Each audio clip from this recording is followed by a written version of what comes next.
Hello students, welcome to our channel god classes. तो god classes यानी fun भी, मस्ती भी और मैथ्स भी। तो पिछले मैंने अपने दोनों वीडियोस में आपको ये सिखाया कि जो ट्रिग्नोमेट्री है उसमें कौन कौन सी रेशियोज होती है, कैसे हम उनकी वैल्यूज फाइंड कर सकते हैं और ट्रायंगल के साथ उसका रिलेशन क्या होता है। आज हम जानेंगे यहाँ पर कि जो साइन 45 है या साइन 90 है या साइन 60 है या कॉस 60 है, इनकी टेबल तो आपको बनानी आ गई, वैल्यू तो आपको याद होगी होंगी, लेकिन लेकिन लेकिन एग्जाम में क्वेश्चन ये भी आता है कि show that sine 30 degree equals to 1/2 geometrically, यानी आपको उसको प्रूव करना पड़ेगा कि साइन 30 1/2 क्यों होता है। आप ये नहीं कह सकते कि टेबल में आपने याद किया है इसलिए 1/2 होता है, नहीं। अब तो आज हम सीखेंगे कि आप इन सारी वैल्यूज को, चाहे वो 30 हो, चाहे 45 हो, चाहे 60, चाहे 0, चाहे 90, सब मैं आपको आज इस वीडियो में बताने वाला हूं कि आप वो कैसे प्रूव कर सकते हैं। और एग्जाम में आपके 3 या 4 नंबर का ये क्वेश्चन है और वो चारों के चारों नंबर आप अपनी पॉकेट में कैसे डाल सकते हैं। तो स्टार्ट करते हैं हम आज की वीडियो। सबसे पहले हम स्टार्ट कर रहे हैं 45 डिग्री से। तो 45 डिग्री के एंगल्स आपको कैसे निकालने हैं, यहाँ मैं आपको पूरा प्रोसेस बता रहा हूँ, आपको एग्जाम में कैसे लिखना है। जैसे मैं यहाँ बता रहा हूँ आप एग्जाम में वैसे लिखेंगे तो आपका कोई भी मार्क्स नहीं कटेगा। आपने एक राइट एंगल ट्रायंगल ले लिया, यहाँ पर let us take a right angle triangle in which angle B equals to 90 degree and angle A equals to 45 degree, and by angle sum property you can find the third angle which is also 45 degree। तो आपको ये पूरा explain करने की जरूरत नहीं है, आपने ये एंगल दिखा दिया, ये एंगल दिखा दिया, दैट मींस तीसरा एंगल आपका ये वाला आ गया। अब उसके बाद यहाँ पर क्योंकि ये दोनों एंगल बराबर है, ये भी 45 का और ये भी 45 का हमने निकाल लिया, ये दोनों एंगल बराबर हैं तो इसकी अपोजिट साइड भी बराबर होती है। ये आपको पता होगा कि आइसोसेलेस ट्रायंगल के जो दो इक्वल एंगल होते हैं उनकी अपोजिट साइड्स भी आपस में इक्वल होती हैं। तो यहाँ पर BC और AB ये दोनों साइड हमने इक्वल ले ली, इनको मान लिया, अपने X मान सकते हैं, Y मान सकते हैं, या आप अपना नाम भी रख सकते हैं, कोई टेंशन नहीं है। तो यहाँ पर अब आपने इसको X मान लिया। अब यहाँ पर इसमें पाइथागोरस थ्योरम लगाकर आप इसकी तीसरी साइड जरूर निकालेंगे।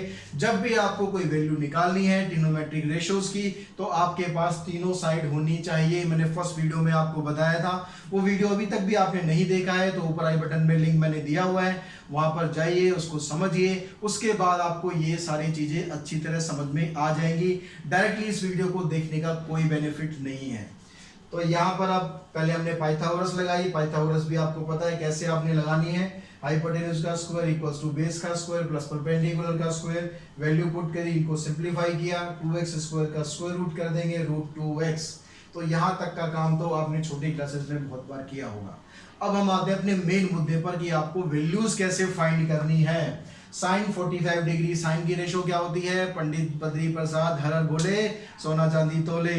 तो वही आपके लिए हमेशा हर जगह काम आने वाला है। अगर आपको याद नहीं है, याद है तो बहुत अच्छी बात है और आप इसको जैसे मर्जी यूज कर सकते हो। आपको जरूरी नहीं है कि पंडित जी की मदद चाहिए, आपको भोले जी की मदद चाहिए, आप इसको अपने हिसाब से कुछ भी बना सकते हो। अक्सर हम ये भी यूज करते हैं कि पाकिस्तान भूखा प्यासा, हिंदुस्तान हरा भरा, या मेरी क्लास में 2 स्टूडेंट पढ़ते थे, वो इसको लिखते थे पांडे भूखा प्यासा, हिमांशु हरा भरा। तो आपको याद करना है, जैसे मर्जी आप इसको याद कर सकते हैं। तो देखिए हम यहाँ पर अब निकालते हैं साइन 45 डिग्री की वैल्यू। साइन 45 डिग्री होता है हमारा P/H। P/H यानी P यहाँ पर क्या है, P भी मैंने आपको निकालना सिखाया था। आपका दुश्मन कौन है, एंगल के हिसाब से देखेंगे 45 ये एंगल आप ले रहे हैं, सामने कौन है, इसके दुश्मन कौन है, ये हमारा दुश्मन है यानी BC। तो BC अपॉन में हाइपोटेन्यूज तो वही रहेगा AC यानी x/√2x। x से x कट गया, वैल्यू आ गई 1/√2। तो साइन 45 डिग्री यही होती है ना, वैल्यू 1/2 ही होती है। टेबल में याद करिए आपने, यही होती है, ठीक है। cos 45 डिग्री, cos 45 क्या होता है, B/H। तो इस एंगल के हिसाब से ये आपका बेस है, ये परपेंडिकुलर है, ये हाइपोटेन्यूज है। तो बेस क्या हमारा x है, तो x अपॉन में हाइपोटेन्यूज क्या है, √2x। इसको कैंसिल कर दिया हमने, इसकी वैल्यू भी आ गई 1/√2। सही जा रहा हूं ना मैं, टेबल याद है। tan 45 क्या होता है, P/B यानी x/x। तो ये आ गया 1। तो sin 45, cos 45, tan 45 तीनों की वैल्यू आपके पास आ गई। इनके रेसिप्रोकल अगर निकालने हैं तो क्या करेंगे, रेसिप्रोकल कर देंगे। यहाँ पर √2 हो जाएगा, यहाँ भी √2, यहाँ 1 हो जाएगा। तो 6 की 6 ट्रिग्नोमेट्रिक रेशो आप ऐसे निकाल सकते हो। अब हम बात करते हैं 30 डिग्री और 60 डिग्री की। तो साइन 60 या साइन 30 की वैल्यू निकालने के लिए आपको क्या करना है, आपको एक इक्विलेटरल ट्राइंगल लेना है जिसकी साइड हमने मान ली 2x। अब यहाँ पर क्योंकि ट्राइंगल इक्विलेटरल है इसलिए उसके जो तीनों एंगल है वो कितने हो जाएंगे, 60 डिग्री के हो जाएंगे। अब आपको क्या करना है कि एक परपेंडिकुलर बाइसेक्टर ड्रॉ करना है। तो एक परपेंडिकुलर बाइसेक्टर हमने ड्रॉ किया, इसका नाम रखा गया एडी, ये हमने बीसी पर ड्रॉ कर दिया। अब क्योंकि ट्राइंगल इक्विलेटरल है तो जो परपेंडिकुलर बाइसेक्टर आप ड्रॉ कर रहे हो वो एंगल बाइसेक्टर का भी काम करता है, यानी ये वाला एंगल भी हाफ ऑफ डिवाइड करेगा। अब क्योंकि एंगल ये 60 डिग्री था तो ये आधा एंगल यानी एंगल बी ए डी ये क्या हो गया, ये हो गया आपका 30 डिग्री। अब आपको क्या करना है, पाइथागोरस थ्योरम लगाकर, अब ये साइड आपके पास 2x है, ये बाइसेक्टर था इसलिए 2x का हाफ ये वाला हिस्सा x हो गया।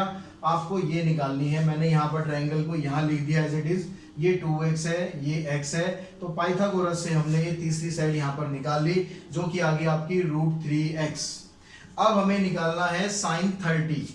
अब साइन 30 निकालने के लिए या कॉस 30 निकालने के लिए और tan 30 निकालने के लिए आपको क्या करना है, सबसे पहले क्या आइडेंटिफाई करना है, बेस और परपेंडिकुलर। सबसे पहला काम हमेशा हमारा यही होगा। अब एंगल यहाँ पर 30 है तो 30 के साथ कौन खड़ा है, हाइपोटेन्यूज के अलावा ये साइड खड़ी है AD। तो AD क्या हो गया आपकी, AD हो गया बेस, और ये क्या हो गया, इसके सामने कौन है, दुश्मन कौन है आपका, परपेंडिकुलर। ध्यान है आपको, दुश्मन परपेंडिकुलर बेस दोस्त, तो ये चीज आपको ध्यान रखनी है। अब यहाँ पर साइन की जो रेशो होती है, रेशो तो वही रहेगी, एंगल ट्राइंगल जैसे मर्जी आप घुमा लो, लेकिन जो रेशो है वो तो हमेशा वही रहनी है। अब P अपॉन H, P क्या है हमारा x, H क्या है 2x, तो x अपॉन 2x आप सॉल्व करेंगे, ये आ जाएगा 1/2।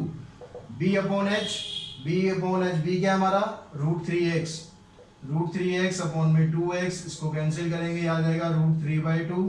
और यहाँ पर P अपॉन B यानी √3x, P सॉरी हमारे पास P है x, और ये आ गया √3x, इसको कैंसिल किया, ये आ गया 1/√3।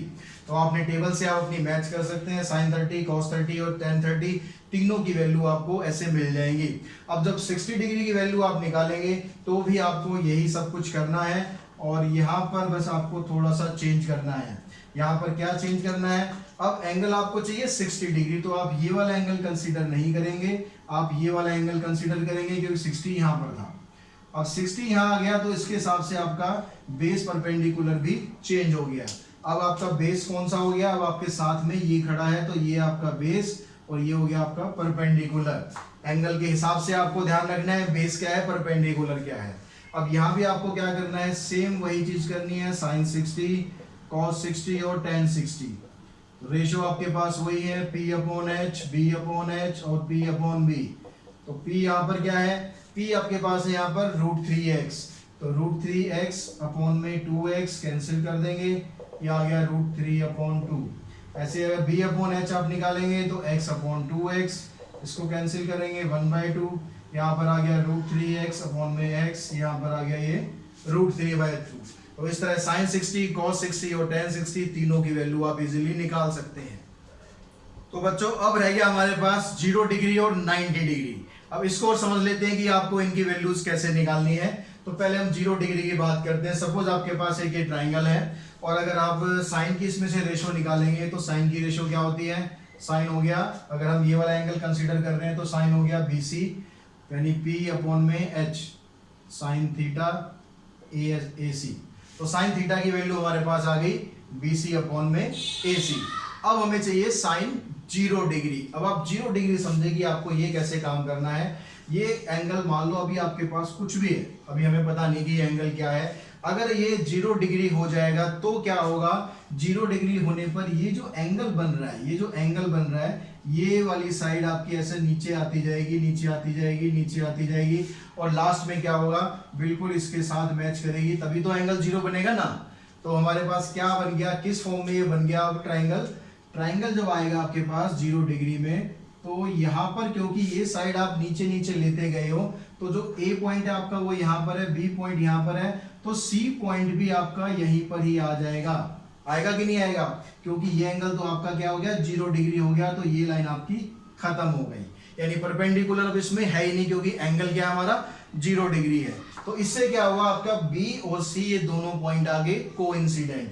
अब आ जाओ आप वापस इस पर, तो यहाँ पर हमें चाहिए साइन 0 डिग्री BC क्या है आपके पास, BC तो कुछ है ही नहीं, तो BC की वैल्यू तो, क्योंकि B जहां से शुरू हो रहा है वहीं पर ही C खत्म हो रहा है, यानी दोनों पॉइंट कोइंसिडेंट है। तो यहाँ पर क्या हो गया 0/AC, तो 0 के डिवाइड में यहाँ पर कुछ भी हो आपका आंसर क्या आएगा 0। तो साइन 0 डिग्री क्या आ गया 0। अब आ जाओ कॉस पर। कॉस क्या होता है हमारा, कॉस होता है B/H। तो ट्राइंगल के हिसाब से हम B लेते हैं, B हमारे पास है AB और H क्या है AC। अब आ जाते हैं हम यहाँ पर, क्योंकि एंगल हो गया 0 डिग्री, तो यहाँ पर A को AB रख लेते हैं, AC। अब देखो क्योंकि B और C दोनों कहां पर है, एक ही जगह पर है। अगर B और C दोनों एक ही जगह है तो इसका मतलब AB और AC दोनों की वैल्यू बराबर होगी ना, होगी। तो यहां पर इसको हम रख सकते हैं AB। क्यों रख सकते हैं, क्योंकि AC और AB दोनों आपस में इक्वल है, इसने आप काट दिया। यहाँ पर cos 0 की वैल्यू क्या आ गई 1 आ गई। अब आ जाओ tan पर। tan क्या था हमारा, tan था P/B, यानी BC में AB। तो इस तरह आपने लिया ये BC/AB। अब देखो फिर वही बात, यहाँ पर B और C तो दोनों एक ही जगह है, एक ही जगह, तो ये क्या हो गया 0, तो 0/AB 0। तो इस तरह sin 0, cos 0, tan 0 तीनों की वैल्यू आप इजीली निकाल सकते हैं। अब रह गया हमारा 90 डिग्री। अब 90 डिग्री और समझ लेते हैं कि हम कैसे इसकी वैल्यूज फाइंड करते हैं।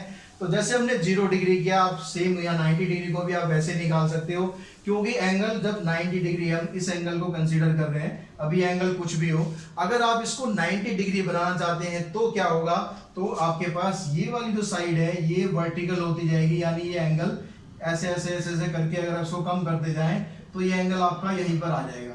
यानी आपके पास फिगर क्या बन जाएगी, फिगर आपके पास कुछ ऐसी आ जाएगी, ये C पॉइंट है, ये B पॉइंट है, और जो A पॉइंट है वो शिफ्ट हो के कहां पर आ जाएगा, यहीं पर आ जाएगा। यानी यहाँ पर A और B ये दोनों पॉइंट कोइंसिडेंट पॉइंट हो जाएंगे। अब इसके हिसाब से अगर आप sin 90 की वैल्यू निकालते हैं, sin 90 क्या था P/H, यानी BC/AC। तो यहाँ पर अब BC क्या है, यहाँ पर BC रख देते हैं, चलो ठीक है, AC। अब यहां पर देखो क्योंकि B और A दोनों एक ही जगह पर है, इसलिए BC की वैल्यू और AC की वैल्यू सेम हुई। तो यहां पर आप AC की जगह BC पुट कर दें और यहां पर बेशक रीजन दे दें AC = BC। तो ये कैंसिल हो गया, sin 90 की वैल्यू क्या आ गई 1 आ गई। अब cos 90, तो cos 90 हो गया base/hypotenuse यानी AB/AC। अब यहाँ पर देखो क्योंकि A और B दोनों कोइंसिडेंट पॉइंट हैं, यानी A जहां शुरू हो रहा है वहीं पर ही B खत्म हो रहा है, वो खत्म हो रहा है तो इसकी वैल्यू क्या हो गई 0। तो 0/AC 0 आ गया। अब उसके बाद रह गया tan 90। tan 90 क्या हो जाएगा, tan हो जाता है P/B यानी BC/AB। तो BC को BC रखो और AB क्योंकि 0 के बराबर है, AB 0 आ गया। अब 0 से आप किसी भी नंबर को डिवाइड करेंगे तो क्या होता है, नॉट डिफाइंड होता है। तो इस तरह से आप tan 90 की भी वैल्यू निकाल सकते हैं। तो इस वीडियो में मैंने आपको सारा बेसिक कंसेप्ट समझा दिया है कि कौन सी वैल्यू क्यों होती है, ये क्यों होती है ये जरूर आपको पता होना चाहिए। साथ ही आपका क्वेश्चन भी यहाँ पर एक कंप्लीट हो गया, जो कि 4 नंबर का आपके एग्जाम में आता है। तो वीडियो अगर आपको पसंद आई है, कंसेप्ट आपको पसंद आया और आपको लगता है कि हाँ आपके लिए बेनिफिशियल रही है वीडियो, तो वीडियो को लाइक जरूर करें और शेयर जरूर करें। आपका एक लाइक, एक शेयर या एक सब्सक्रिप्शन हमारे लिए बहुत काम आता है, हमारे लिए बहुत टॉनिक का काम करता है, ताकि हम अगले वीडियोस के लिए और ज़्यादा मेहनत करें और आपके सामने और बढ़िया कंटेंट पेश कर सकें। तो आज के वीडियो में इतना ही। Thanks to all of